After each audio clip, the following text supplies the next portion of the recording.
Welcome to the Step Forward podcast, the show bridging the grassroots directly to humanity first movement. We bring you the special report as Andrew Yang just endorsed Suzanne Hugg, legislator District 25 in Arizona, as an official Humanity Forward candidate. Suzanne Hugg is originally from Salt Lake City, Utah. She learned the importance of community connection and government while watching her father fight for Japanese American redress. She won her first political election at the age of 18 as a precinct representative. Suzanne later attended ASU and earned her degree in economics in just 3 years. She spent 14 years in the insurance world learning project management, staff development, and risk analysis. She is now a small business owner, proud wife and mom, and a community leader in Mesa, Arizona. Suzanne is running for the Arizona House of Representatives and Legislative District 25 and will be on the ballot November 3rd. Humanity Forward Arizona officially endorses Suzanne Hugg, and we will begin actively working towards flipping that seat to Humanity Forward. Also joining us is Angelo Mendoza, co-founder of Humanity Forward Arizona and current IT board member. Today we begin with global coverage. Last week, the Venezuelan government said that it prevented an armed incursion from the sea with the intent to overthrow President Nicolas Maduro. This incursion force consisted mostly of local hired Venezuelans, with Americans heading up the operation. New York Times' Julie Turkowitz reports that 6 people were killed as they attempted to enter the country, with 13 more being arrested. 2 of those arrested were Americans, both former members of the U.S. Army that served in Iraq. Jordan Godot, the founder of the private security company Silvercourt USA and U.S. military veteran, claimed responsibility for the incursion, saying that his company was supposed to be paid $212 million by Juan Guaido, the opposition leader in Venezuela. The U.S. and other nations recognize Guaido as the president of Venezuela, while Maduro retains control of the South American nation. Juan Guaido denied any relation with Godot and Silvercourt USA and said he had nothing to do with the incursion. In terms of national news, Eric Sanchez, a former Andrew Yang spokesman, has recently partnered with Julie Weingard, a supporter of Andrew Yang, to produce and sell pillows, onesies, and t-shirts bearing the image of Dr. Anthony Fauci, the director of National Institute of Allergy and Infectious Diseases. Weingard has provided the designs for the products, and with Sanchez gained the idea while at a social distancing event, Cinco de Mayo happy hour. 10% of each sales will go towards Jose Andres World Kitchen Central Kitchen, a nonprofit that provides meals to those in times of disaster. Eric was a vital piece in the Yang campaign, and we wish him good fortune on this venture. In New York, a federal judge ordered New York State to hold a scheduled primary in June, after Andrew Yang and Bernie Sanders delegates filed a lawsuit against the state in an attempt to overturn the decision. This will place other 2020 presidential candidates back on the ballot, along with numerous other down-ballot candidates running local races. In response to the decision, Yang made this statement: "I'm glad the federal judge agreed that depriving millions of New Yorkers of the right to vote was wrong. I hope that the New York Board of Elections takes from this ruling a newfound appreciation for the role in safeguarding democracy. An appeal to this decision is not out of the question, and we will continue to report as the situation develops." In Arizona, Bob Christie of the AP reports that the state Senate convened on Friday and voted to adjourn for the year, while Arizona House Republican leaders refused to do the same. Republican Senate President Karen Fun, while facing opposition from within her own party, led the Senate in a vote to shut down. House Speaker Rusty Bowers said on Thursday that would not do the same. This leaves the Arizona legislature in limbo, with the Senate technically being in recess. In the end, 11 of the 17 Republicans in the Senate voted with the 13 Democrats in support of adjourning. With our continued coverage of Arizona reopenings, Terry Tang of the AP reports that salons and barbershops in Arizona opened for the first time in over a month on Friday, as Arizona begins to reopen in the wake of the coronavirus pandemic. Most barbershops have found ways to introduce new social distancing methods, such as electronic sign-in systems, offering clients masks, and keeping the barber stations 6 feet apart. Along with the barbershops and salons, restaurants will be able to offer limited dine-in services starting this week, and retail businesses will be able to resume complete in-store sales. HFAZ President Brendan Carpenter argued that we still do not have the proper data to necessitate a reopening the government is acting. States that have begun the delicate process of reopening their economies have seen a jump in cases, like in Texas. Furthermore, reopening Arizona will not snap the local economy back in place. The effects that automation, globalization, and the pandemic will hobble Arizona until the people get the proper resources they need.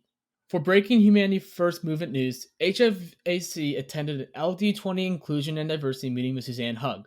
We asked if the Democratic Party would include universal programs to help diversity outreach efforts in Arizona. In response, Gabriela Caceres-Kelly, who is running for a Pima County recorder, said that we should start implementing anti-white supremacy training in the Democratic Party. Ms. Caceres-Kelly argued that eroding implicit bias in the Democratic Party will lead to a healthier culture for Native Americans. I would like to know the specifics on how this program would work and the necessity of this project. Does the Arizona Democratic Party have a problem with white supremacy? Does the Native American community perceive that the Democratic Party has a problem with white supremacy and the Democrats have responded inefficiently? Or is it a combination of both? I would argue that fighting for universal programs like universal basic income would bring together more marginalized groups into the Arizona Democratic Party, which will enfranchise minority communities in a historic fashion while simultaneously eroding systematic power of the right establishment. If you'd like to talk to our organization, the door is always open, Ms. Caceres Kelly. The Humanity for COVID Relief Fund needs callers. Funds are available and ready for dispersion to low income people who desperately need it, but there are not enough volunteers to make sure that money goes out. Locally, our organization is pledging to make 200 calls by the end of May. Keep track of our progress at humanityforwardarizona.com. $50,000 will be distributed to families in dire need of financial assistance if we hit this goal. The Humanity Forward movement will hold its interim board elections on May 17th. 6 board members are leaving, with 5 remaining on the board. After this election, the next will be held on June 28th. HFAZ has actively contributed to the advancement of the HFM movement for the past months. We'd like to say a sincere thank you to Arizona's own Brendan Carpenter, who served on the first board of HFM and will be stepping down to lead the fight in the Grand Canyon State. On that note, Humanity Forward Arizona officially endorses Angelo Mendoza to succeed Brendan Carpenter's seat on the board of the HFM. Angelo is a foundational visionary for our movement, volunteering as regional organizer during the campaign, founding Humanity Forward Arizona, while also building a coalition of Americans to testify before Congress. Arizona puts its full confidence in Angelo's drive, leadership, and talent. Lastly, Humanity Forward Arizona has partnered with the Income Movement to protest the federal government's inability to provide monthly cash payments during the duration of this crisis. On Saturday, between 2 to 3 p.m., join us at Phoenix City Hall and let our representatives know they need to bail out the people, not the oligarchy. The president of the Income Movement, Stacey Rutland, will personally lead Phoenix efforts, and we expect to see Fred the Trucker lead the car parade. More information can be found at the link below. Angelo and Suzanne, thanks for joining us today. Thank you so much for having us today. Thank you very much. So, Angelo, I just want to start off with you. You get on the interim board. What do you want to do first? The first thing I want to do is start to work on tightening up our organization and getting more of the Yang Gang aware that we're actually doing stuff at the national level. I think that is an important part. But speaking to the national level, Suzanne, very exciting news just launched, endorsed by Andrew Yang himself. Can you tell us a little bit about what that was like for you personally? Certainly. Andrew is amazing. He's exactly the person that you think he is from watching the YouTube or, when we saw him on the debate stage. Although it was really, really cool just to hear his perspective in person. I got to have a phone call with him. It's a final part of the endorsement process. We really got to talk about humanity first principles and about our stories, where we came from, and why we care enough to put ourselves into the public sphere. I mean, the public arena is not easy. You get a lot of criticism, you get a lot of questions, and people peering into your lives, and it's a lot to ask of our families. And so to talk to somebody else who's been there, done that on a much larger scale than what I'm doing was really, really inspiring. And I'm so glad that I found somebody who I aligned with so closely on putting people first and that we need real people back in politics to help with good governance. So it was a great match for us. And it was really nice to get to talk to Andrew himself to really establish that we are on the same wavelength and to make some plans going forward. I've had one opportunity to speak to Andrew, and it was only a short, brief 5 minute conversation, but it's exactly how you think it would be, just talking to the person that you've seen on YouTube and everything. So I'm very glad that an Arizonan was able to get his endorsement, and we're very excited to put our resources behind you. Angelo, speaking of our resources, when we're about to dive into the campaign game, what's our first step?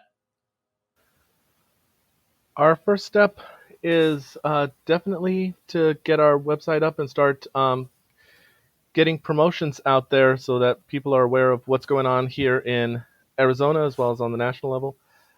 This podcast obviously is a great resource to be able to do that. And we are also looking into doing more yang hangs and other events like that in this area. I wanted to talk a little bit about something that's been discussed at the national level, which is hosting Zoom style town hall meetings for UBI. Since most of us in the Yang Gang have become pseudo UBI experts, it's a great opportunity for us to be able to represent the concept of universal basic income to the average voter that may not understand what it is and be able to answer the questions that they may have. So, Suzanne, since you've been campaigning, how are Arizonans taking the UBI? What, in your experience, how do we convince people to open their eyes to this possibility? There's still a lot of education that needs to be done. I was actually just talking to my in laws over dinner last night. It was Mother's Day, and they live out in Sun City West, right? And they're on the more conservative side. They're both registered Republicans. And I was trying to explain to them how amazing it was that I'm being recognized by Andrew Yang. And they still didn't really know who he was. And that makes me so sad on so many levels, but it also recommits me that we have a lot of just informative work to do. We just need to tell the story. You know, the first time I got yanged, I was standing outside of my local library with my petition clipboard trying to get on the ballot. And a gentleman drove up and he said, "Hey, what are you doing out there? You know, what's your petition for?" And it's very unusual. I mean, usually I had to chase people down, wearing my sneakers. And so I went up and we started talking. And he said, "I'm happy to sign your petition, but have you heard of Andrew Yang?" And at that point, I hadn't. So I got yanged while I was campaigning in front of a library, well over a year ago. Right. So And I that's think really that's how it interesting that happened. you got yanked while in office. So before that, before you got on the Humanity First platform, what were you campaigning for? Well, really, I was already campaigning for a lot of the Humanity First things. I just didn't know it yet. Education is really one of my biggest things. I have two little boys, they're in elementary school, and I've seen how our schools just keep getting undercut and undercut and undercut. They're just not getting the money that they need. And I was talking to one of my son's teachers, and I asked her, when the kids come in, I spend a couple $100 at the beginning of the year getting Mhm. backpacks and books and supplies. And I know that my kids need that, and we also contribute some things to the classroom.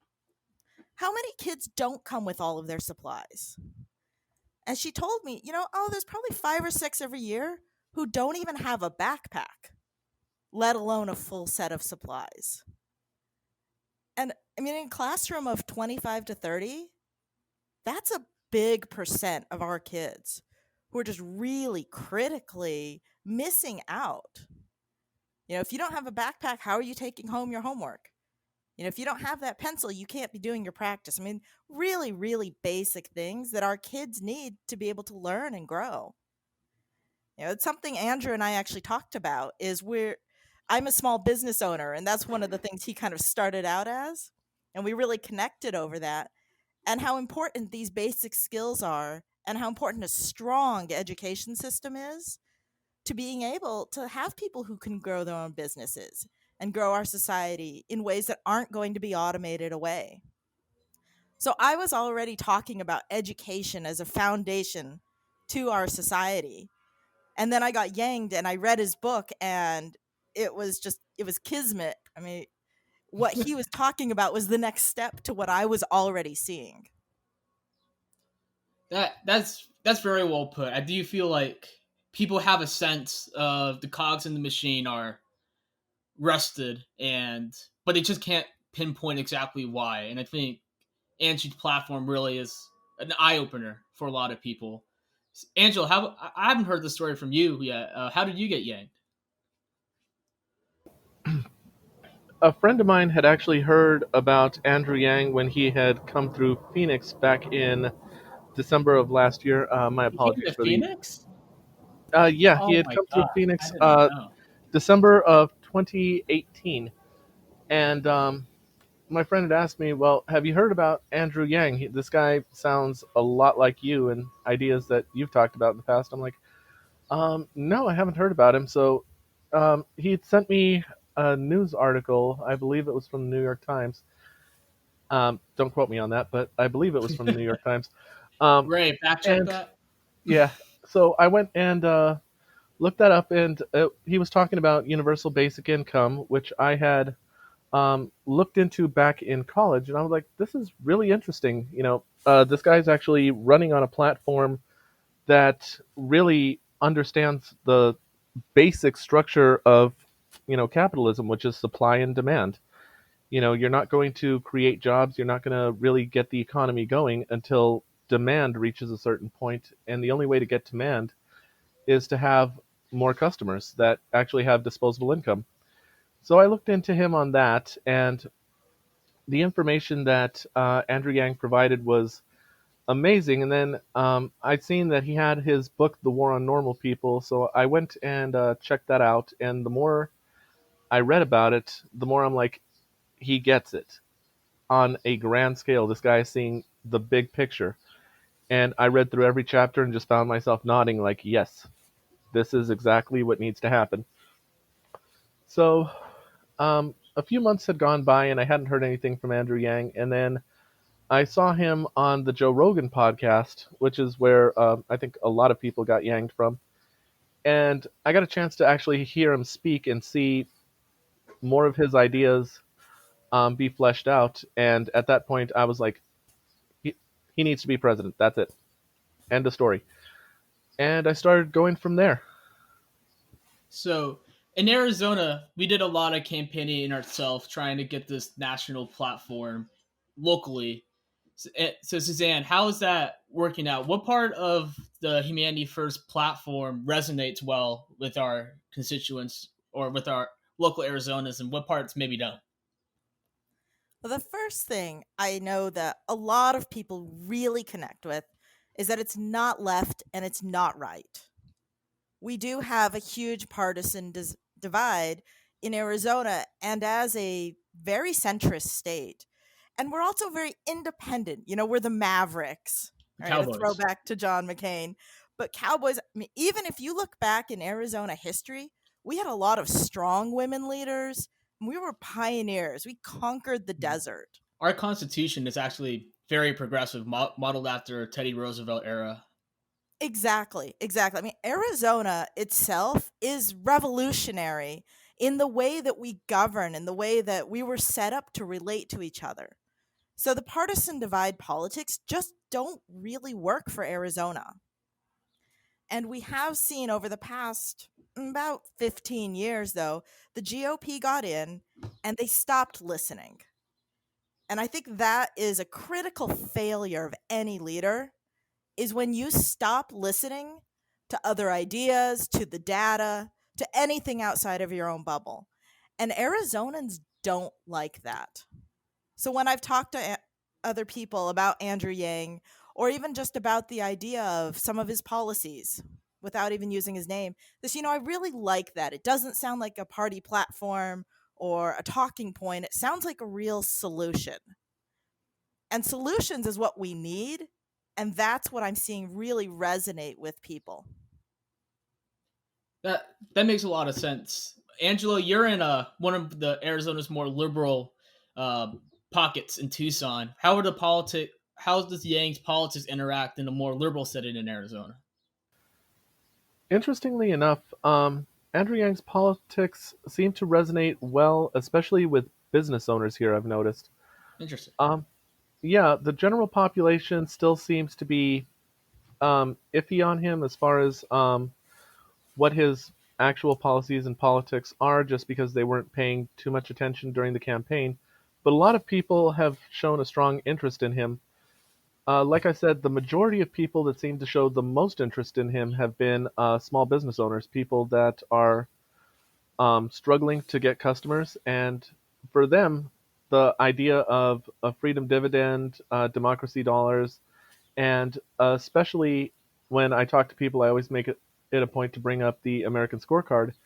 Those three policies together seem to be the biggest selling points for Andrew Yang down here because people are tired of seeing the sort of disconnect between Washington and, the regular everyday lives of people, here. So a lot of them look into the American scorecard and they're like, this is going to obliterate that disconnect between Washington and the people and really get DC focused on issues that are happening down here at the ground level. They love the freedom dividend for obvious reasons. It would help Tucson, especially, sort of balance our budgets, and with the higher amount of state and city taxes that would be drawn in with by more people going out and actually spending, we'd actually be able to fix our roads, which, here in Arizona, the roads here look like any, dystopian movie you've ever seen. that's that's a frightening thought. But Suzanne, as a small business owner, how do small businesses function in our society right now, juxtaposed to maybe how people think they should? Small businesses are really the foot soldiers of the economy. It's an analogy that I've come upon as I've talked to veterans' families and other small business owners, and I realize we're really the ones on the ground, right? The boots on the ground, doing the work.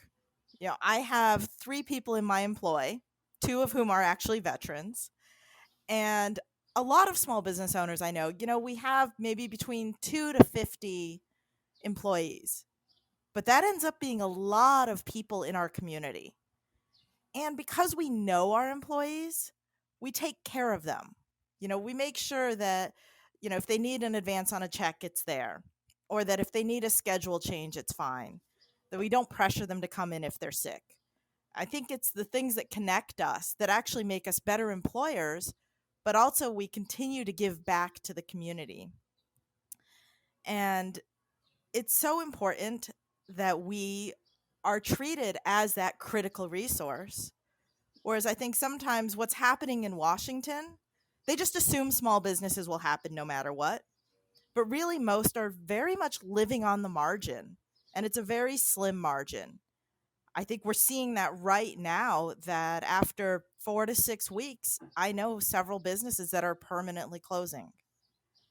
Luckily mine, we were on a solid footing and we'll be fine. We were able to pivot our business model, but that takes a lot of knowledge and work and effort and many, many long hours that we had to put into being able to rearrange. And it's only because we sell a physical product that we're able to do that. For businesses that are service based, I mean, my heart goes out to them because short of doing a UBI, there really isn't another solution. And I think that's something that we need to be talking about more as a society, is that direct cash flowing through our society is the only thing that is going to sustain small businesses and strong local economies in the future. UBI, of course, we all agree UBI will be the cornerstone of the human-centered capitalism we're trying to install back into our society. But I would like to ask if there's anything more that Humanity Forward Arizona should be looking at in terms of policy. Should we where should we expanding towards? Yeah, I think absolutely we need to be talking about healthcare as well. Mhm. That's a huge issue. There are other countries where if you get sick, you don't go bankrupt. And in America, that's crazy because we know you get cancer and you could lose your house. In other places, they think that just happens in movies. And I think it should be a fictional reality, right? Because as a small business owner, I do rely on Obamacare and I have it and it's good, but it still costs a decent amount of money each month. And it's money that otherwise I could be reinvesting into my business, or I could be paying for classes for my kids, or furthering my own education. I mean, there are just so many other ways that we could use those dollars better. So I really believe we need to push forward that single payer healthcare because that too is a foundation. Just on kind of a tangent, but think about your car insurance, right? If you have your own car, you pay a certain amount, And a lot of it is in case there's an accident, what are the medical bills going to look like? Well, if we all had single payer healthcare, you wouldn't need to be insured for that piece. How much lower would your other bills be by having a robust public healthcare system? And as you start looking at all of the other places, oh, yeah, my car insurance would be lower. Oh, yeah, maybe this liability would lower. I might be able to take that risk because I wouldn't be afraid of losing my health insurance that's tied to my job. We would have a much more flexible, resilient, and innovative society as a whole. And really, if you've got a good idea, I think you should be able to try and make that into a business. But right now, healthcare is a barrier to entry. And to be frank, it's a really high one. Yeah, that's certainly true. What I hope in the future is that we can coalesce around the Senator Sanders supporters, since healthcare is their main policy they push for.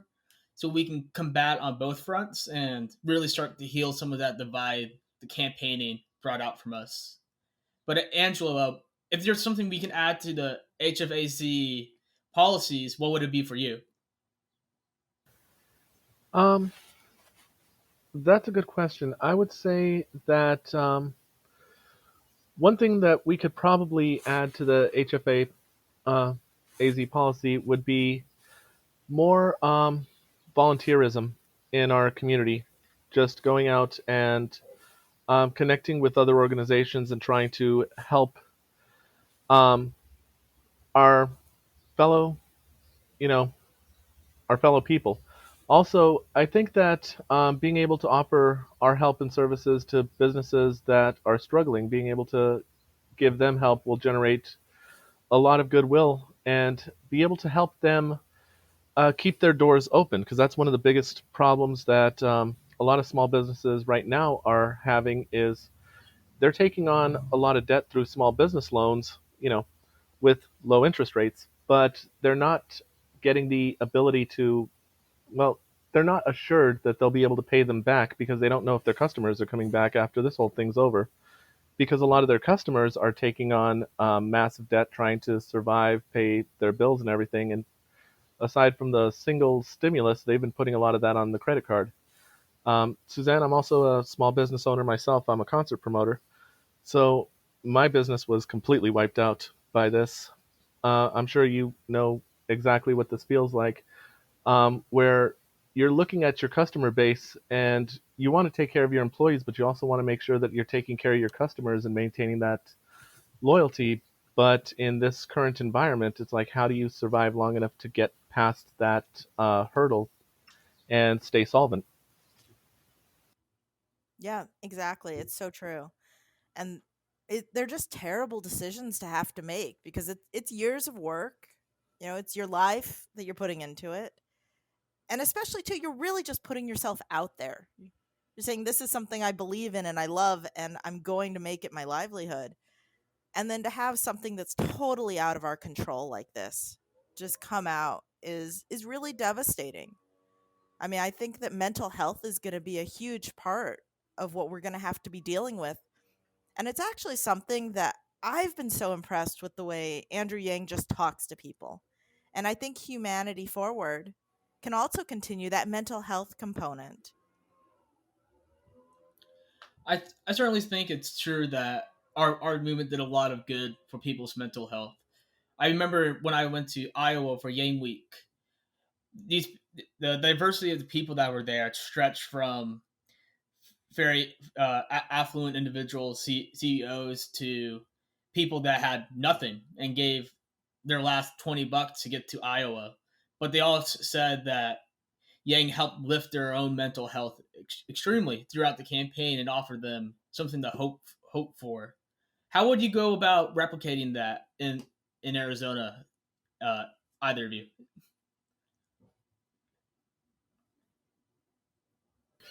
Well, I would say that one of the biggest things is just maintain a sense of community. I think that's one of the things that we've sort of lost, especially in big cities like Tucson, where everyone sort of goes about their day, but you pass someone you don't know on the street, you tend to just kind of look down or look away.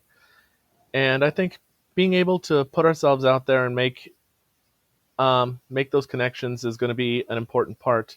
One of the biggest things I've heard about the Yang Gang is from a lot of people is that we are more welcoming than anyone, any group that they've ever been a part of, and that's not just political, but any group. So I think our humanity first values are one of the main things that sets us apart, and I feel like as long as we continue to maintain that, we have a much broader chance of being able to reach out to people and make those real connections so they don't feel so isolated or alone, especially right now.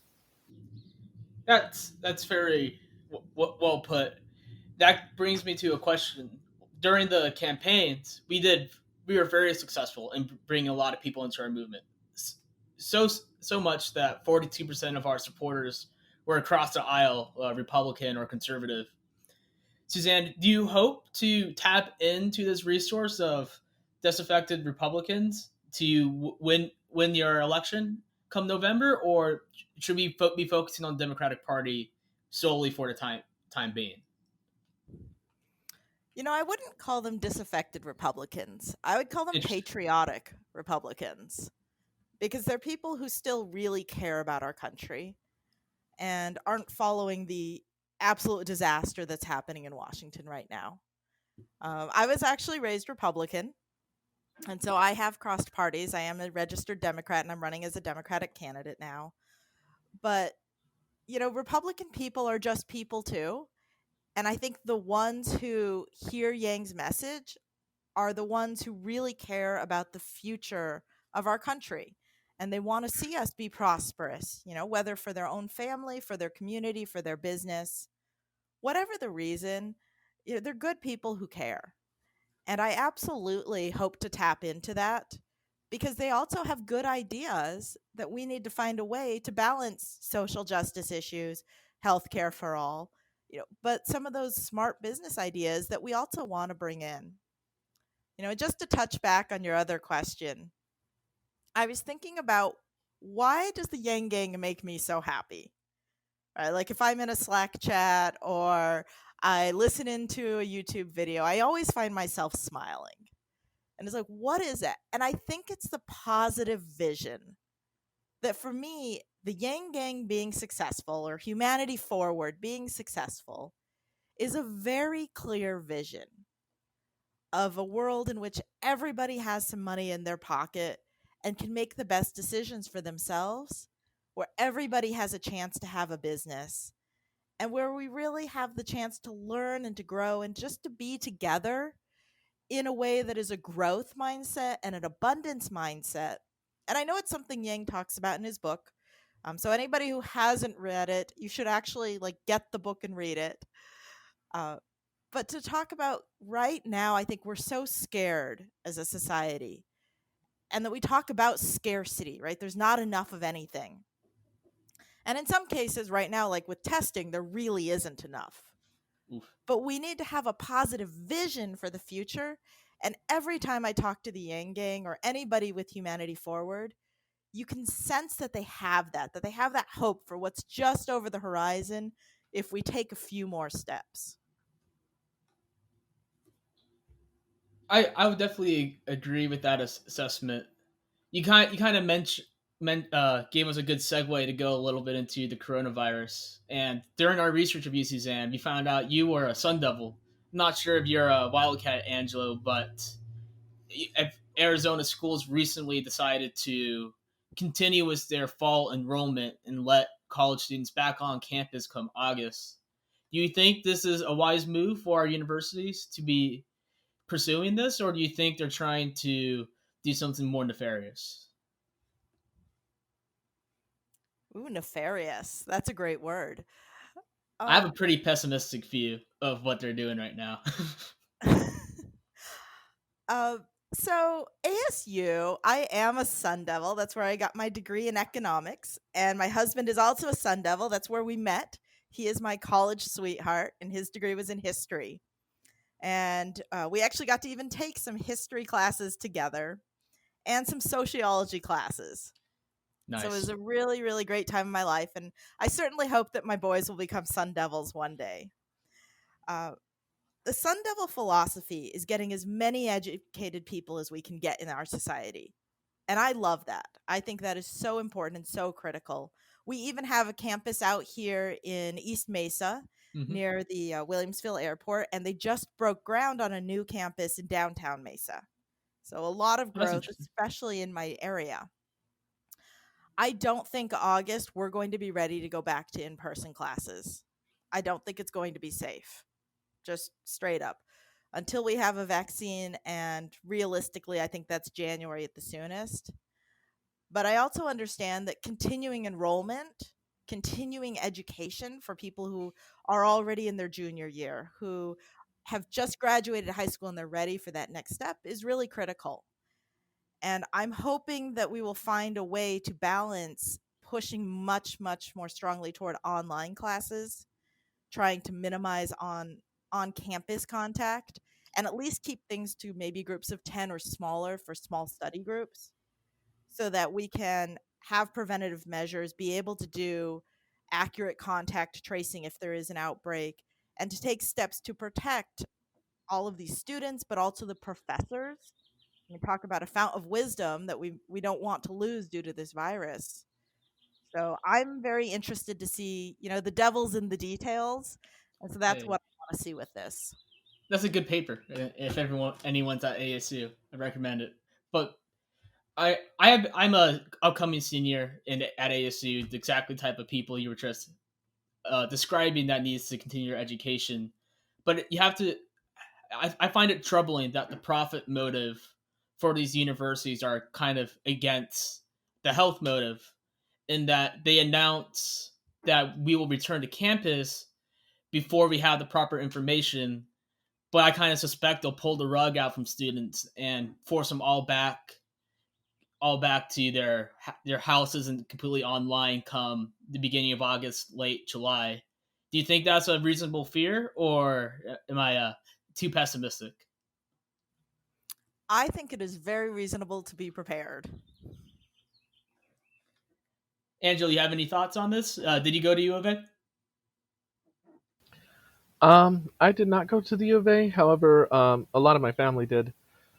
I actually agree with you. I think that the colleges are trying to, well, I think the colleges are trying to balance both doing the online courses and meeting the promise of students paying much higher tuition fees for actual physical courses where they can learn and have access to labs and other materials and resources. But I think that um, it is premature, especially since here in Arizona, the curve seems to be going up instead of flattening the curve. So that's my biggest concern is if we're letting students back in, especially how packed U of A and ASU lecture courses can be.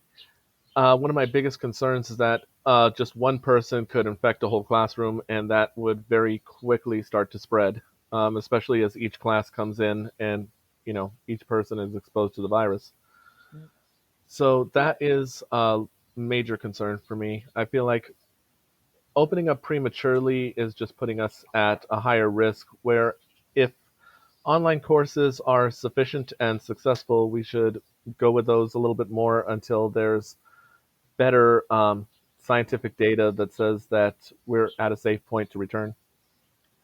I remember before this became a pandemic in America, there was a student at ASU who was the first one who contracted the virus. Probably 2 weeks before they decided to move everyone off campus, and the university experience and like the gravitas of the campus was dramatically changed. It didn't feel as welcoming as in an environment, and I would press ASU to make sure that students feel safe first, or else it's not going to be the same college experience that people are expecting. But I'd like to kind of talk about Arizona's larger reopening efforts. So, Suzanne, do you kind of agree with Governor Ducey that some businesses should be allowed to reopen service businesses like salons and barbershops, or is this premature? I am a data person, right? And the data right now does not say that we should be opening. So it is absolutely premature. And I wouldn't think of it as my opinion, but as far as the guidelines that were set out by the CDC were that we should have declining case rates for 14 days. And we had, I think, a 2-day decline and then it shot right back up. So the modeling in was that the end of May was potentially the time that we could have started to do some of this. 2 weeks makes a big difference, especially with a virus that has a 2-week incubation period.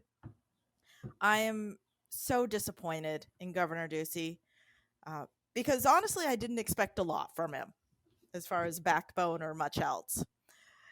But he had been doing the right thing. It was the 11th hour every time when he made the announcement, but he had been doing the right thing for Arizona. And when he extended to May 15th, I was pleased. And I figured on May 14th, we would get another announcement of another 15-day extension. And that at that point, with this blitz of testing, which I do think is good that we're doing a testing blitz, we would at least have the data to make a smart decision. So I was very disappointed that he let the White House come in and influence him. I mean, we can see clearly that's what happened. Suddenly there are secret models that we're not allowed to see. You know, he's trying to stop our researchers from both ASU and U of A and then quickly backtracking on it. I mean, really, since the White House got involved, it's become a much bigger mess. Because for the first time, I was really pleased that Ducey was listening to the data, listening to the experts around him, and making what is politically a tough decision, but the right one for Arizona up until the beginning of this month. It's really tough that we had a large mass of protesters putting pressure on our government to reopen. I have a friend who was at those protests, and I couldn't seem to get into why they wanted to protest like this. Have you been able to speak to any of the protesters, or what do you think of the uh, general anger towards the quarantine right now? Well, I'll tell you, I did not go down to the protests. I was safe at home. Uh, but from watching some of the reports, I actually know a lot of the protesters because they protest everything. There's a group, they're actually recognized as a hate group by the Southern Poverty Law Center. That their main core membership, I saw them down there front and center doing what they always do. And I would actually challenge the characterization that these were large protests. You know, large protests is when our teachers went out for Red for Ed and we saw the streets full. You know, large protests were the Women's March when we saw, once again, our streets and our parks and our cities full. This was 50 to 100 people in Arizona. And they're the same people who always go out, who don't want any immigrants allowed in, who want churches to be the same thing as government. I mean, they're very, very extremist, but they're getting the news coverage. And so when you're standing with a news camera in the middle of 50 people, it can look like a whole lot. Mm-hmm. But I don't really think there were that many people there. Right now, though, with people staying home, there's not a lot of stories aside from the coronavirus. What I do know is that some of those nurses and doctors that were standing out there in counter protest, I have friends who are also nurses and actually work with one of the ladies there. So I know that those really were health professionals, and they were so sickened by the disregard for life that they had to do something. But they were silent protests because there's nothing you can say. You know, the people who were out there to be on TV. They were out there to make a spectacle of themselves because they feel like that's the way that they can support Trump and that he's secretly sending messages that he doesn't really want to do the right thing again. You know, it's one of the reasons Andrew ran against him is that it's just amoral. It's so money driven. And that's the exact opposite of what Humanity First is about. is that we actually care about the lives of people. And not just that they are alive, not just as workers or soldiers, but as human beings. I do believe that we should touch a little bit about why they are protesting. A big part of the Humanity First is interpreting people charitably, trying to give them the benefit of the doubt, and without a government able to provide these basic necessities, how much can we blame these individuals for being upset that their businesses are threatened, that their lives are, for the first time in in a long time, the government's directly forcing them to do something they really don't want to do.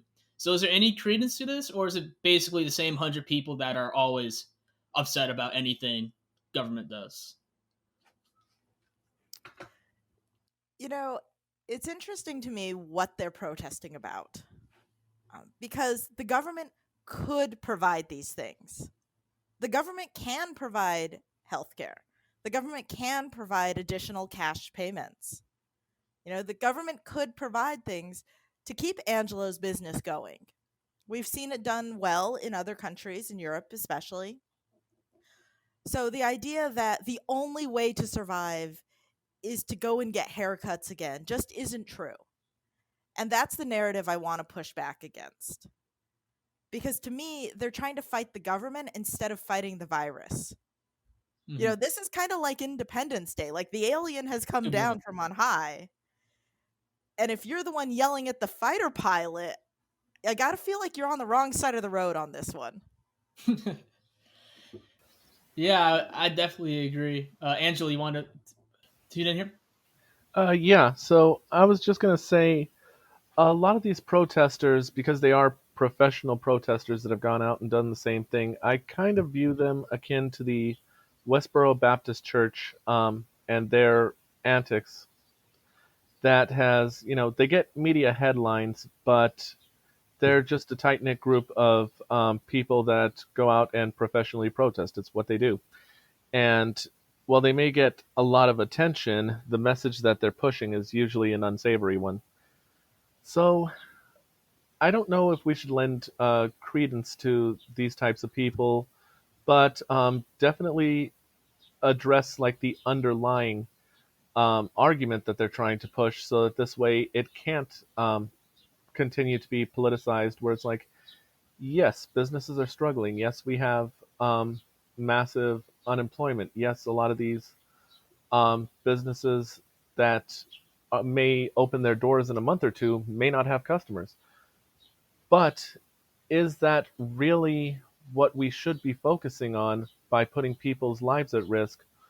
Or is it the responsibility of our government to shore up these things during a pandemic? Because this is, if you think about it from a national security standpoint, this is a test run of what a bioweapon would look like. And if we were in a situation where we got attacked by a biological weapon, would we still be saying, let's open up the country when people are dropping dead? Or would we say, let's lock down and really test and see if we can do all of these things for the people and really see if America can stand up and be as great as we tell everyone that we are? Let's prove it. Let's not just use empty platitudes. Let's prove that we got what it takes to be able to survive anything. In the nature of protesting, there is ways around it that can still abide by public health standards. In San Diego, the income movement got a car parade of people to come out and protest in favor of universal, not UBI, in favor of the stimulus checks and getting more aid to the American people. Arizona will be helping out on the 16th, but trying to get our own car parade at the state capitol. So, Suzanne or Angelo, you can both speak upon this. How should the nature of protesting change to accommodate the health risk we now face? Yeah, I'm actually looking forward to the car parade. I think that's a great idea. It's a way of getting people out, but in a way that is contained and much safer. We can paint up our cars in our own driveways and then go out there and get together. I think it is so important to have people, though, involved in politics before it gets to this point. And that's why, for me, there's an August primary coming up that a lot of people have important races in. I don't have a primary. So for me personally, it's not as big a deal. But every vote is a big deal for our state and for our country. Uh, but really, November is the time that we have to remember that we all need to go out because that's how we get things changed, big picture. But on the micro scale, when there is a specific issue that comes up, I like to think of them as rallies because you're promoting something versus protesting against an issue. And I think we're rallying for each other and rallying for the community. And I really love to see that. I think it is a smart way to do it. The other thing, though, is coordinated phone calls to your representatives. Those can be very, very effective. And one thing I really like is the Indivisible Guide. It's something else that came out post Trump, but nonpartisan, of how to get yourself heard. And while in person meetings is the best thing, doing those phone calls in a coordinated manner with a lot of people can also really, really have a big impact. And you can do it from the safety of your home. And so it's finding that way to balance impact with safety, also doing YouTube channel broadcasts and maybe having a lot of people follow it when you do a premiere and comment on it and invite reporters, do press releases. There are other ways to get heard rather than standing in a big group together without masks. And to add on to what Suzanne said, we in the Yang Gang already know the power of social media, and just being able to do something as simple as do a coordinated Twitter blast on an issue that really gets the attention, put pressure on uh, the media, on our elected officials, and just raise awareness for the public. For example, we were able to get a international news media like CNN to issue a public apology to Andrew Yang on air, which is something that is unprecedented for anyone else. If everyone got involved in that type of activism in any way that they can, whether it be online, calling your representative, like Suzanne said, putting out press releases, YouTube, or other social media, and basically creating enough noise online, it does get to our elected officials and it does make a point. But the other thing is, getting it out to the news media, they will cover it as long as it's a poignant issue. It's just a matter of getting enough people together and making enough noise that they actually see the value in it. It's interesting that you bring up the Yang media blackout. The people that are disconnected from media circles might not be too aware, but that was a significant event for a Democratic candidate to boycott um, a liberal news station. It's so much so that they had to walk back on a lot of what they said, and that kind of changed the way they interacted with a lot of our constituents. Do you think there needs to be systematic reform in the way we consume news? And what might that look like in either of you guys' minds? Absolutely. I feel like the news media has been a source of more entertainment than actual information for a while because there is the need to keep up this sort of sensationalized 24-hour news cycle. So I feel like having more independent news media that maybe does shows on YouTube, like the Philip DeFranco show is a good example of this, but having news media put online where they can actually get more information out to people and they can also get more interactive feedback in comment sections allows for more information to be disseminated, I believe. Because the way we currently take our information through just regular established news sources does allow for a little bit of gatekeeping, and that's one of the biggest issues that we saw during the campaign. And it also doesn't allow for smaller campaigns like Suzanne's to really get the kind of coverage that she would need.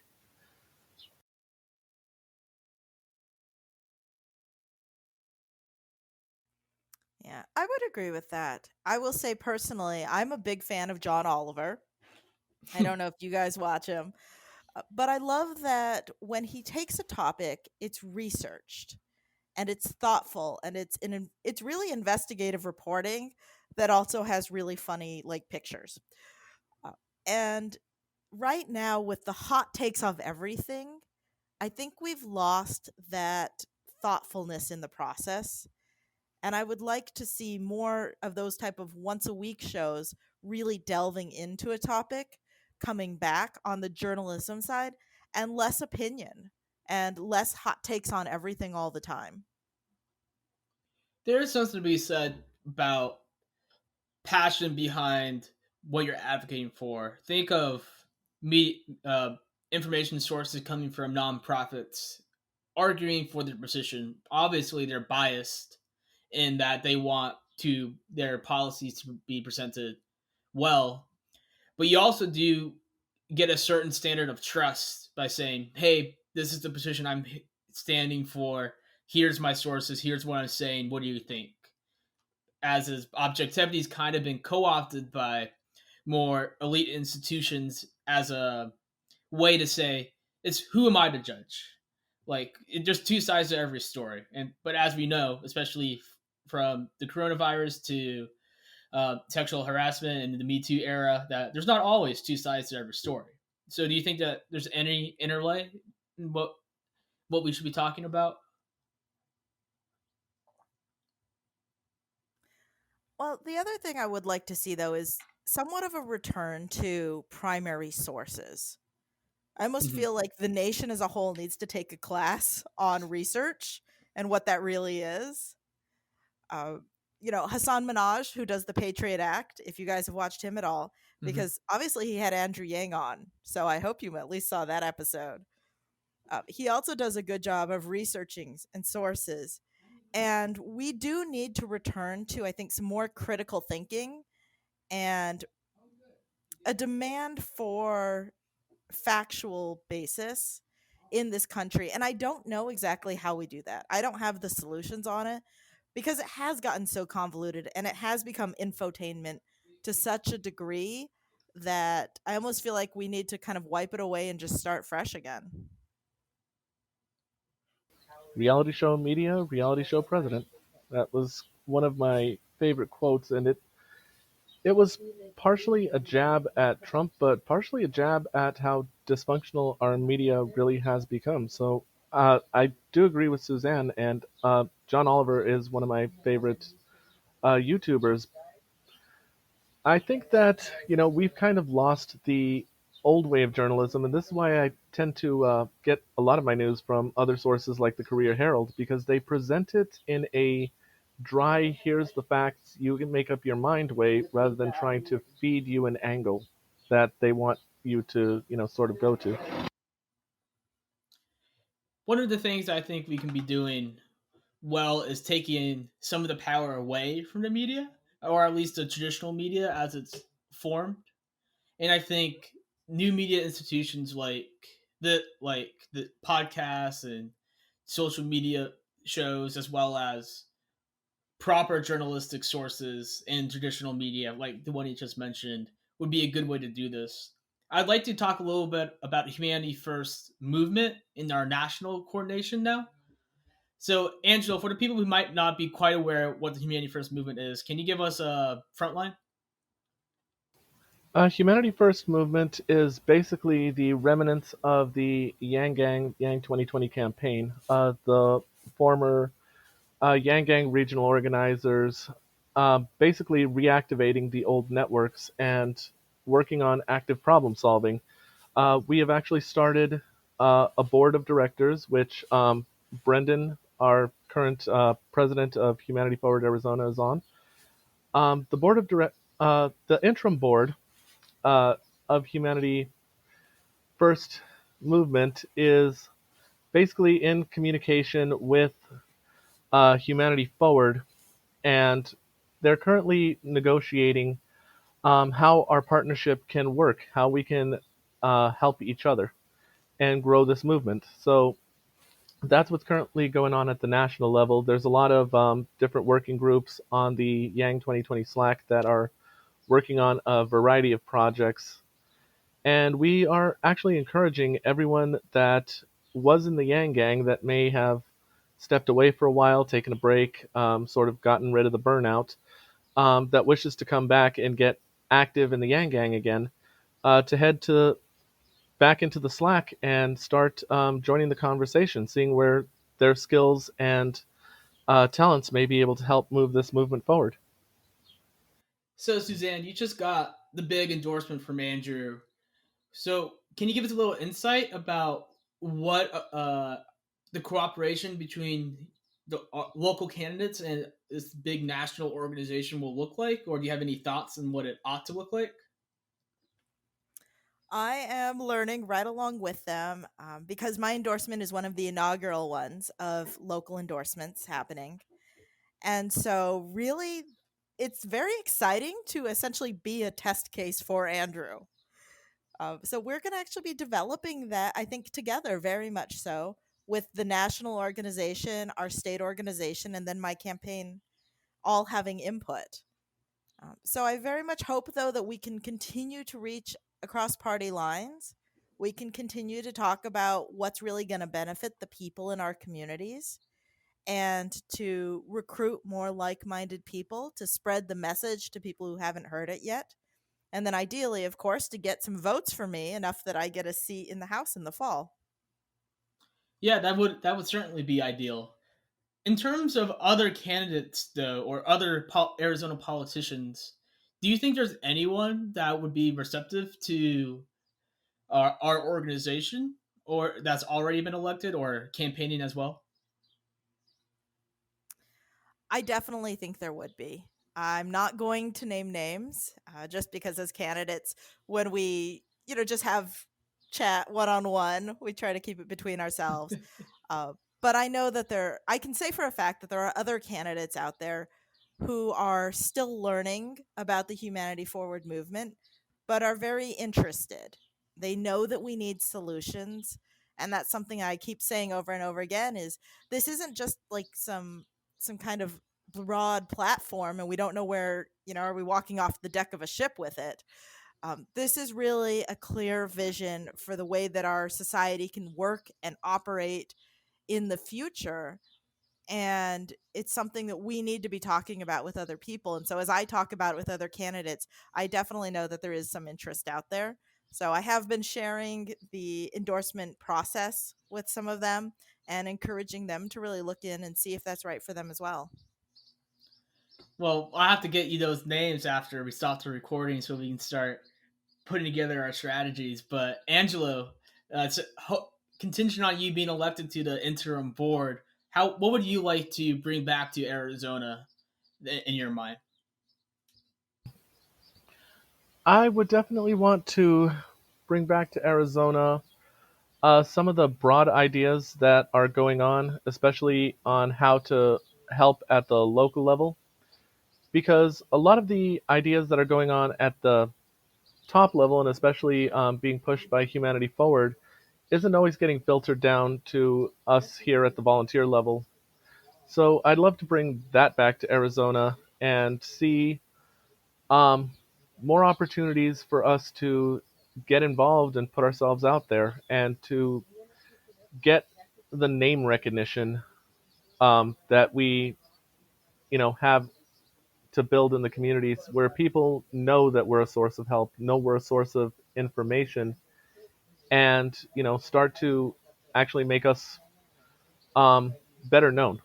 Because I think right now the Yang Gang ourselves are great, but we really need to be able to grow our numbers and get more people involved in the process. On the same line of thinking, what do you think Arizona should be offering towards the national movement given our limited resources?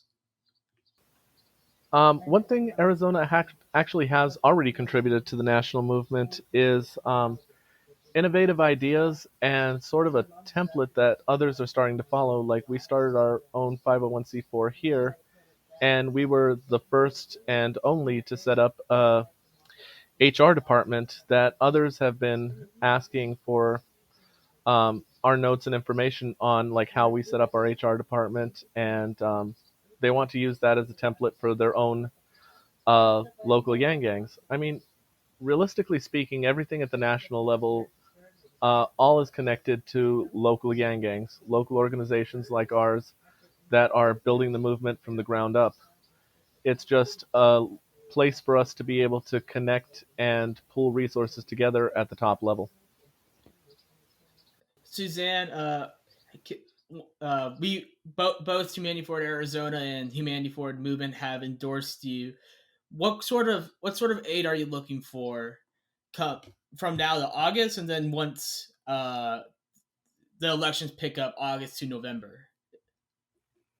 Well, I'll tell you, really, because of the social distancing, we are starting Get Out the Vote right now. So we are looking for people to start doing phone calls. Phone banking is huge. And if anybody wants to volunteer, they can go to my website. It's Hug 4 House, just like it sounds. You can use the word or the number 4. I bought all of the websites. So it's hug4house.com, and you can sign up as a volunteer. But we need people to make calls, just like we needed to do for Andrew in Iowa. We need to do that now here in my district in Mesa, is just to call people and let them know that they have an option. A lot of times in Arizona, we have these legacy political families where people will vote just because they're familiar with the name, Interesting. whether or not that person has even been doing a good job. A lot of people can't name their current representative. And I get it. I mean, our lives are busy. Not everybody wants to follow politics, especially local. But it's those local politics that affect everything you're doing in your daily life. So I think it's certainly worth those 10, 15 minutes every 2 years to really know who you're voting for. And if we can get a phone call to them from supporters to just say, hey, let me tell you a little bit about this business owner who wants to help all of us with this Humanity Forward platform, that is huge. If you don't have time to donate, money helps. It's about $5 to reach a voter, is what we figured out, between sending a text, Hmm. sending a postcard, those kind of things. So every $5 that you can donate makes a big difference. How many voters do you need to get you elected? About 60,000. 60,000, and this is a LD 25. That's in Mesa, but is it composed of all of Mesa, or is it fragmented on a street? It's about half of Mesa, Hmm. maybe a little bit less. There's about 127,000 voters total. So you need a little bit less than half. Yeah, Sounds- that sounds doable. We'll get you there. That's a lot. What's 60,000 times five though? Oh boy. exactly. Yeah, that definitely Well, adds up. so here's the thing, though. We've got about 25,000 of those are already Democrats, so they'll see the D on the ballot and vote for me, ideally. Right? Mhm. I certainly don't take it for granted, but compared to what we have on the other side, it would be a best option. Um, so what we're really trying to do is make up that other 35,000. Gotcha. All right. That more reasonable. We'll get you there. Yeah. So. But one of the things I love Mhm. about Humanity Forward is those 35,000 are going to need to be independents and Republicans, Mhm. and that's part of who Humanity Forward is, because we have a shared nonpartisan vision. So to have people who are independents calling other independents and saying, "Hey, we've got a good option here," that is critical to success in my campaign. It's interesting that you bring up that it's the independents and the Republicans that we need to sway for your campaign. When recently I attended a LD 20 meeting with you about diversity and inclusion, and I asked about putting universal programs on the Democratic platform as a way to increase diversity, and the response that uh, Pima County recorder, what was her? Pima County recorder. Where's her name? Oh, Gabriella Cazares Kelly responded is that we need to diverse communities will feel more at ease if we have anti-white supremacy training. Do you think the Democrat Party is a little bit out of touch on how to properly reach out to diverse communities, or do you think Do you think there is a problem with white supremacy in the Democratic Party? I think that we do need more representation across all type of different people. Um, but I disagreed with her answer a little bit in that I don't think it's so much training against white supremacy as we need to really talk about a shared vision that is very, very powerful. If you actually read the Democratic Party platform right now, it's pretty solid, but there's a lot to it. It's very broad. And I think it's hard to get passionate about like 25 bullet points. You know, like that's just not inspiring. I'm sorry, guys. Sorry, Warren. They're good. They're good bullet points. It's just not exciting. I would love to see more humanity first people getting really involved with their party, whether it be the Democratic or Republican one, becoming precinct committeemen, which is your first level of elected representative. I've been one for 2.5 years now here in Arizona. I was one up in Salt Lake where I was born and raised. Mhm. Before that, really getting involved with your local party because that gives you the voting power to change the platform. And I think if we moved things toward a stronger, more coherent vision, that would really help inspire all of these diverse communities to be able to get on board and to work together. Because right now there are a lot of different visions and priorities and issues. And frankly, I think in any large party like that, there is going to be conflict internally. But right now, we need to focus on the bigger vision. So I would love to see things like universal healthcare is going to help every community. And we should be talking about those broad policy platforms that are attainable if we all work together. Angelo, I'll pose the same question to you. Do you think the Democrats are out of touch to effectively outreach to diverse communities, or do you think their platform is good, uh, ready to take the task? Um, I think that they're actually very out of touch with diverse communities, and I think that's one of the main reasons why we're seeing a lot of backlash against them now because they've sort of been out of touch for quite some time, and some of the attempts that they put out have been a bit tone deaf, to say the least. To give you an example, during the campaign, when everyone was talking about how to help the African American community, one of the first things that everyone said is, "Oh, we have to help the poor urban community." Well, not everyone in the African American community is poor or urban.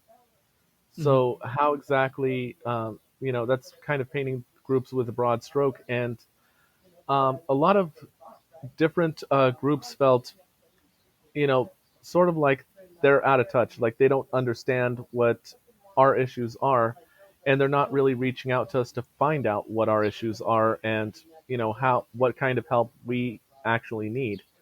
So I feel like that disconnect is just one of the big problems that we've been seeing in politics for quite some time. I would definitely agree with that assessment. One of the things I'd like to warn Democrats about is President Trump's plan largely relies on targeting youth and targeting the African American community. And these are historically Democratic strongholds. But we saw with this primary low levels of engagement from youth voting for Senator Sanders, and a stark disconnect on what actually the African American community valued and why they voted the way they did. So do you think Democrats need to adapt their stance quickly and coming to the primary, or in what direction should we start walking?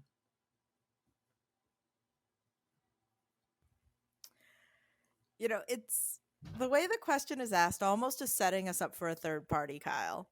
Oh boy, no, I'm not leading you in that direction. I I feel like there's a little bit of a lead there, Oof. because Democrats are the big tent party, but there are different branches, right? There are the very very Bernie Mhm. progressives, And then there are kind of your more moderate, I would say your Obama Democrats. Um, and if you think about liberal to conservative as a line, right? Like as a timeline, Hmm. I would say the Yang Democrats are on a different axis. We're just it's a different Hmm. direction to head because it's not about going one way or It's the forward, I other. It's imagine. about well, forward or up. I'm thinking of it as the y Yeah, axis, but gotcha. I'm a math nerd.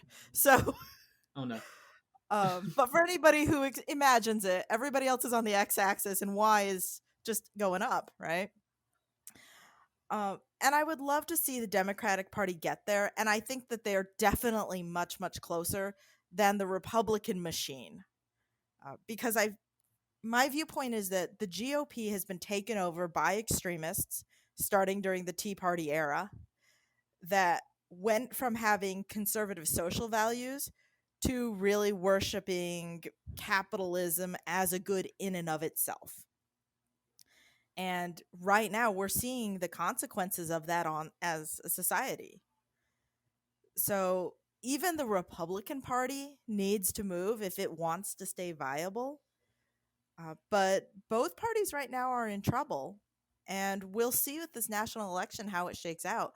I honestly don't know which way it's going to go. And considering we have a pandemic that's being completely mismanaged, that's a scary thing to say.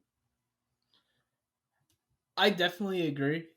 I I'm bewildered on how like as us as an organization should approach the coming election because it's not like Vice President Biden has a golden record behind him that we can easily say he's the right choice, especially to our conservative colleagues that are in our movement. So, how Angela, what should be our approach for the primaries? What and not the primaries for the general election? That's a good question. I would say that our approach should be to realistically reach out to people on both sides of the aisle on things that we can find common ground on and sort of build out from there. I feel like trying to go hyper partisan is the one thing that actually divides us, and it really makes things it makes it difficult to have a real conversation, and what you end up with is more like mudslinging on both sides rather than actual partnership. And I feel like that divide also gives us um, a lot of lasting animosity that creates even more divide once people are actually in elected positions. That's just my thoughts on it.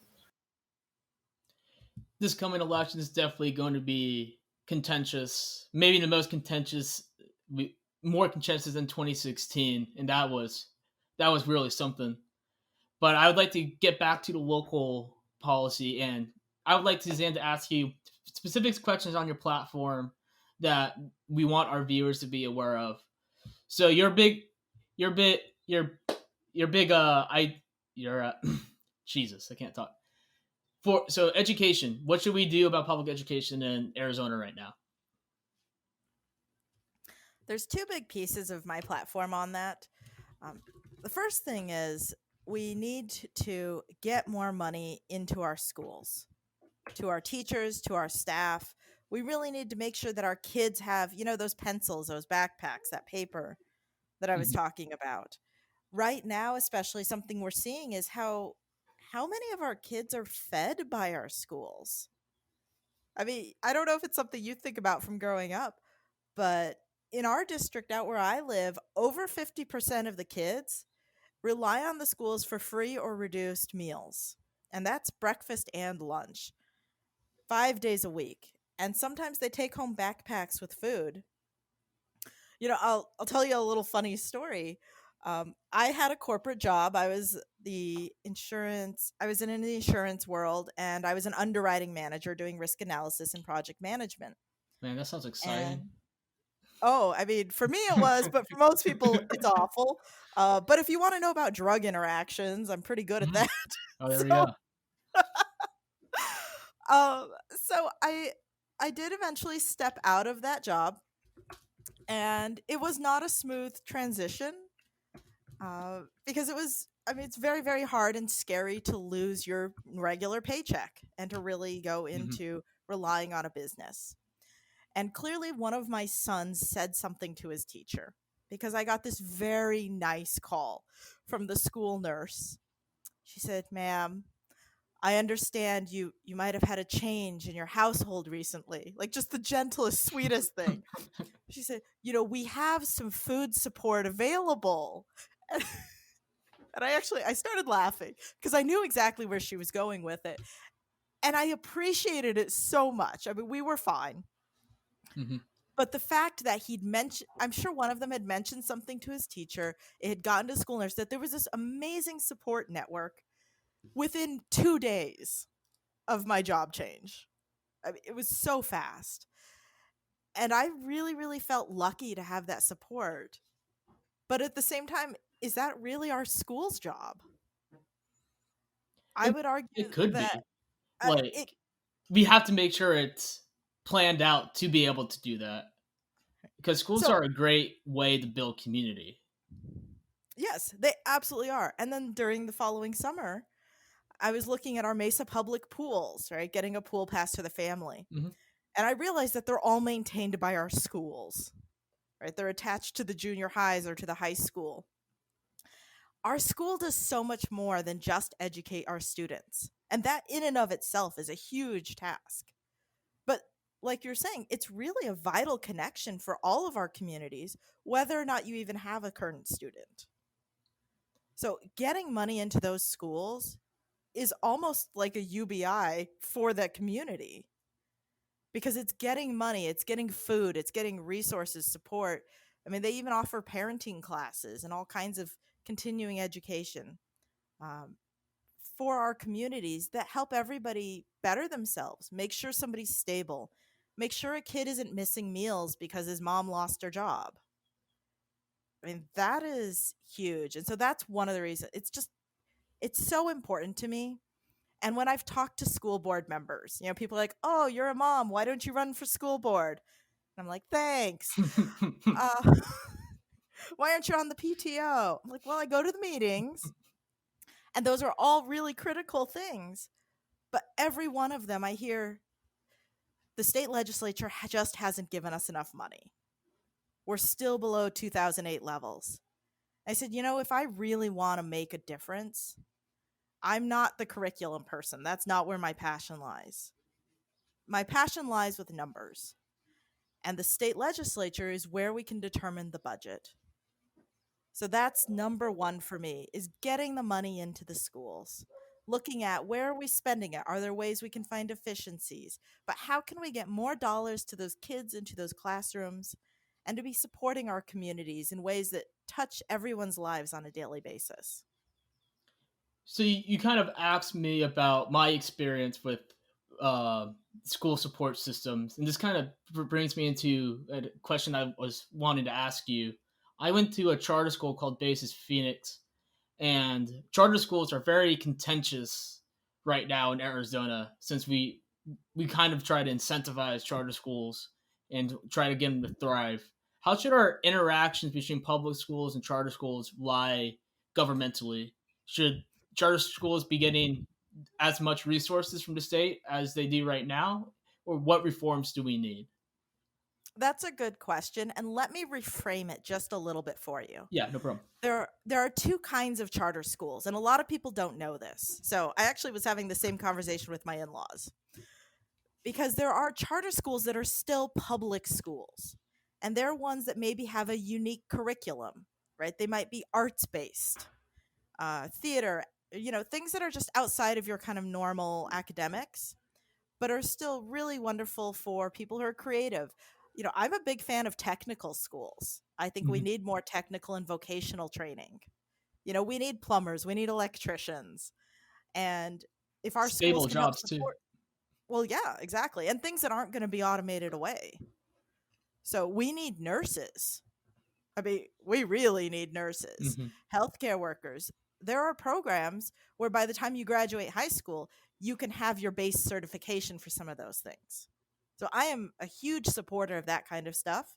And those can be public charter schools. So when it comes to those public schools that are done on a charter because they're a different kind of curriculum, as long as they're oversight, right? Where are they spending their money? Where are they getting their money from? Is the same as our other public schools, the more traditional ones. I'm fine with those. I think that they're hugely valuable and honestly could be a great place for innovation in the future. The other side of that is there are charter schools that are privately owned. And the finances on those are frankly very, very shady, right? We don't know where the money's coming from or going to. Some of the owners of those in the past have actually been people making the laws, which there's a huge conflict of interest there. And as a state, we've actually taken on a lot of debt backing loans from those schools with taxpayer dollars, and I don't think that's right. So I am fine with public schooling, both traditional and charter. I do not think, though, that we should be putting all of these tax dollars into privately owned, essentially businesses. It's giving taxpayer money to businesses without regulation and oversight. And so that's a big thing to me. One example is there was an online private charter school, and it said they had 300 students, high school, right? Mhm. And they're not regularly audited, but they ended up closing. And when there was some bankruptcy proceedings, because there were these loans that the state had given them that were not going to be repaid, we lost millions and millions of dollars as a state, as taxpayers, right? That's our money, you and me. They found out that they really only had like 30 or 40 students. But they had been inflating the numbers, fake names, to get additional taxpayer dollars. To me, that's horrific, and stopping those kind of leakages is going to be really important to being able to get more money into our schools without raising taxes. And ideally, that's what I want to do. I want to reprioritize that money and make sure that it's being spent in a way that is effective and transparent. To move on from education, well, not that was a great answer. Not to discount that. Just want to keep things moving. Humanity Forward Arizona is seriously looking at water rights right now in terms of a policy we might want to pursue locally. Do you have any thoughts on water rights in Arizona right now? And give us some foresight on that. I don't know if you really want to get me started on water. Ooh. Yes, I have a lot of I have a lot of thoughts about water. It's important. It's very important. Yes, and it's getting stolen from us, frankly. There are so the short and the long of it is that property rights have been set up in a way to trump all other rights in Arizona. Now, as our mavericks and independents, we like that. But one of the problems is that we don't know how much water property owners are taking out of their wells and out of our groundwater system as a whole, right? So in southern Arizona, we saw the groundwater drop 300 feet. I mean, think about climbing 300 feet like up a mountain. That's pretty far. Mm-hmm. Well, what's happening is that there are out of state and in some cases out of country, there's Saudi Arabians who are buying Arizona property. It's totally legal. Mm-hmm. And then they're growing very, very water intensive crops because it's cheaper to do it here than it is in their home area. And we don't have any laws even measuring the water. So, as a state that needs to be careful, the Colorado River is going down, and that's our main source right now. I think we need to at least be able to start measuring as a very first step. But we also need to be protecting our underground water sources, making sure that if somebody uses them, that they're maybe recycling water in a clean way. I mean, looking at all of those different conservation efforts, because I'm worried that when my kids grow up and they inherit my business, right, that they'll run out of water. And that's really scary. But it's a reality that we live with as desert dwellers. So it is something we should be talking about more. It's honestly just not a sexy issue. And so a lot of people don't think about it because you know what? You turn on your tap, water comes out, everything must be fine.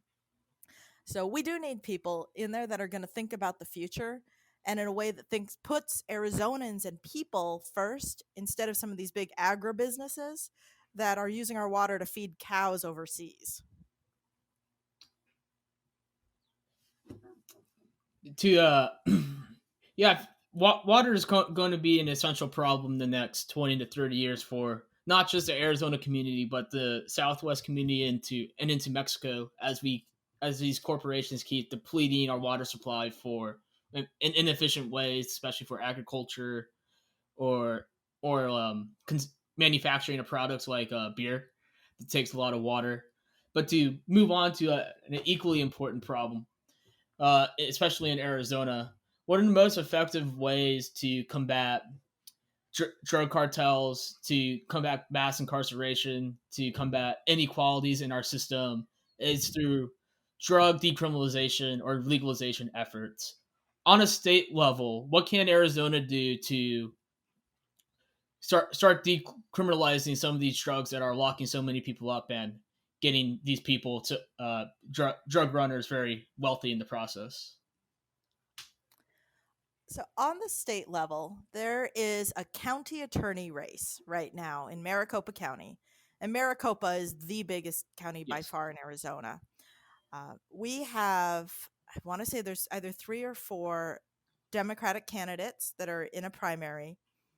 Getting a Democrat into office in that position is critical because that really is something that's on the law enforcement side, and the county attorneys are the ones who determine how our current laws are enforced. We could make a lot of big changes just by having a different person in that office.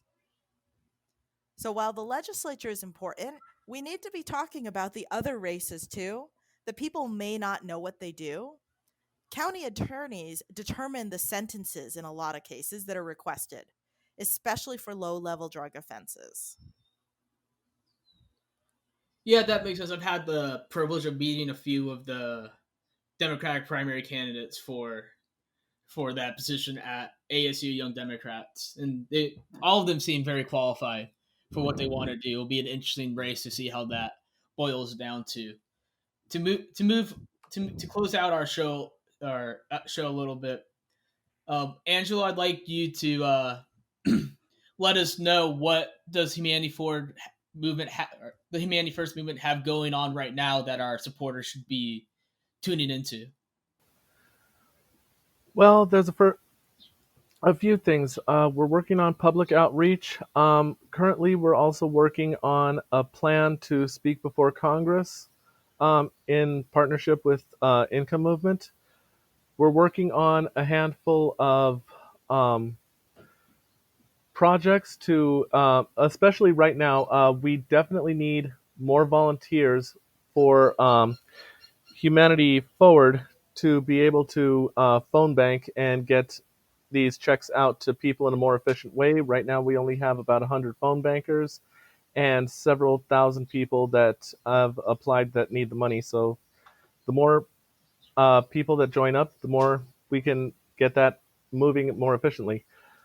We also have the need for more Humanity Forward hang moderators so people can keep their sanity and maintain social distancing, but still have some kind of human contact and social interaction at this time. And that's all I can think of off the top of my head. Where do people go to vote for the interim board elections? Making sure they vote for you. For the interim board elections, it will be on Slack. We're also going to be posting up the interim board election survey, which will be coming out on our social media within this next week, I believe. Glad to hear, Angelo. Thank you for stepping up and running for this spot. Everyone in Arizona is very excited to see you to vote you in. So we'll be making sure you get in there to the best of our abilities. Suzanne, if there's any last words you'd like to hear from our viewers, I'm sure we'd love to have you on again. So this doesn't have to be a firm goodbye. Well, thank you. I'd love that. I'm sure there are going to be a lot more things that come up, and I'd love to follow up on some of our predictions for the fall. That'd be nice. But yeah, please check out my website, hugforhouse.com. And I would say I want to have a communication, like an open dialogue with the viewers. So if you want to go ahead and just find me on social media, my Twitter is at HugMesaAZ. Please connect with me, follow me, message me. I'm here for you. I am one of you. And I love this group. And I really look forward to moving forward together. Well, thank you, Suzanne. That's Hug for House for everyone, a very humanity first way to put a state run. We're very excited to have endorsed her and that Andrew has endorsed her. We were looking forward to this for a long time.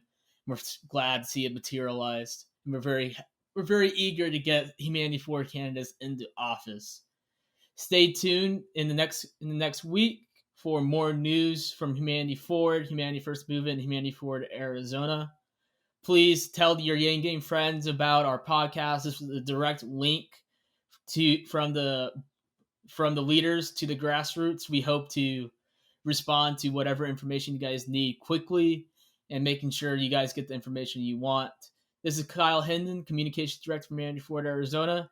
Please like, retweet, subscribe, whatever you need to do to get the word out. And you guys stay safe. Have a good one, everyone.